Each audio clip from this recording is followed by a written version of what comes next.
भारतीय जनता पक्षाचे राष्ट्रीय महासचिव विनोद तावडेजी हे नालासोपारा वसई विरार भागात कार्यकर्त्यांनी निवडणुकीपूर्वी कसं काम करावं, मतदानाचा टक्का कसा वाढेल, बोगस मतदान कसं थांबवावं याकरता बैठक येत असताना विरोधकांनी षडयंत्र केलं आणि जाणीवपूर्वक पूर्वनियोजित असं षडयंत्र होतं।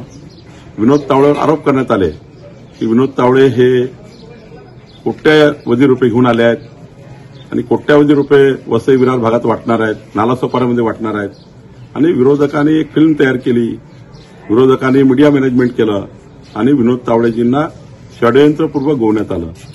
खरं तर विनोद तावडे राष्ट्रीय महासचिव आहे।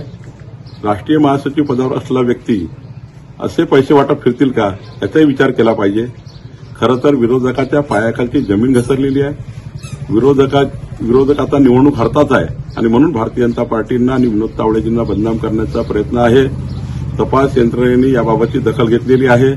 तपास यंत्रणा या षडयंत्राला तपासेलच, पण भारतीय जनता पार्टी म्हणून आम्ही या षडयंत्राचा पर्दाफाश करू। विनोद तावडेजी हे खरं तर निष्कलंक आहे। त्यांच्यावर जे आरोप लावला तो आरोप चुकीचा आहे आणि विरोधकांना त्यांची जमीन आता घसरल्यामुळं, त्यांची पायाखालची वाळू घसरल्यामुळं असा आरोप करतात आहे।